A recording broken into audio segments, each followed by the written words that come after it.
Hello বন্ধুরা, চলে এসেছি আবার একটা মিনি ব্লগ নিয়ে তোমাদের কাছে। তোমরা সবাই কেমন আছো? আশা করি সবাই সুস্থ আছো, ভালো আছো। দেখতেই পাচ্ছ অন্যকে একটা মেকআপ করাচ্ছি। তো কিসের মেকআপ করাচ্ছি, এরপর একটা ডান্সের ভিডিও করাবো, সেই জন্য একটু হালকা পাতলা মেকআপ করাচ্ছি। কিন্তু ওর হাত পা মুখ কোনোটাই কোনোভাবে স্থির নেই, চলছে সমানে। অনেক বাচ্চারা আছে না শান্তভাবে বসে, কিন্তু ও কোনোভাবেই শান্তভাবে বসে না, তাও চেপে ধরে একটু মেকআপ করাচ্ছি এরপর একটা ডান্সের ভিডিও করবো বলে। তো দেখো, মেকআপ করানোর পর একটা ডান্সের ভিডিও করাবো, সেটা তোমাদের সাথে শেয়ার করবো না, সেই ভিডিওটা কিন্তু একটুখানি ক্লিপ তোমাদের সাথে শেয়ার করেছি, তোমরা দেখতে পাবে ভিডিওতে। তো দেখো, মেকআপ করাচ্ছি। তো মেকআপ করানোর সময় ও যাই করুক না কেন, কিন্তু ডান্স সে ঘরে করুক আর প্রোগ্রামে করুক, কোনোভাবেই কোনো রকম দুষ্টামি করে না। তো ওকে ডান্স ভিডিও করানোর পরে বাইরে বেরিয়ে দেখে একটা গরু গলির মধ্যে ঢুকে গেছে আমাদের পাশের গলিতে। তো মোয়ের জন্য পুরোটা ঢুকতে পারছিল না, শুধু গলা বাড়িয়ে কাঁঠালের চোখলা খাচ্ছিল। তারপরে দেখো অর্ণা এদিকে মন দিয়ে টিভি দেখছে, খাওয়ানো হয়ে গেছে।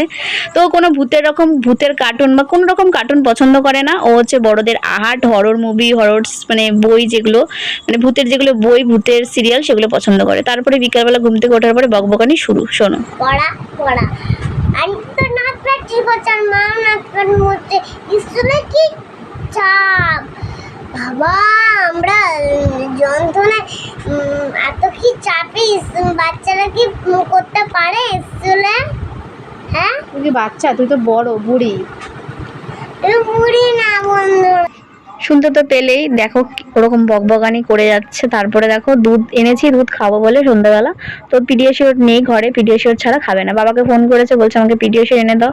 এনে দিলে না কেন? তো বাবা তো কাজে গেছে, পিডিয়াশিওর আনতে পারবে না, বললো আজকে পিডিয়াশিওর ছাড়া খেয়ে নি, কিন্তু কোনো মতেই খাবে না, বায়না করেই যাচ্ছে। তারপরে শ্বশুরমশাইকে দিয়ে, মানে বাবুকে দিয়ে দোকান থেকে দুটো হরলিক্সের পাতা আনালাম। সেটা বলছে চেটে চেটে খাবো, আগে দুধ দিয়ে পরে খাবো। তো দুধ দিয়ে খাবে না, কান্নাকাটি করছিল, তো চেটে চেটে খেলো। তারপরে ওকে খাওয়ানো হয়ে গেছে, পড়ানো হয়ে গেছে। তারপরে দেখো মুড়ি মেখেছিলাম, আমি আর বাবু দুজনে মিলে খেয়ে নিয়েছি, লাড্ডু মুড়ি চানাচুর। তারপর রাতে রান্না বান্না করে ঘরে এসেছি। দেখো ঘরের কি অবস্থা, বিছানার কি অবস্থা, এগুলো এখন গোটাবো। তো আজকের মতন ভিডিওটা এখানেই শেষ করছি, টাটা।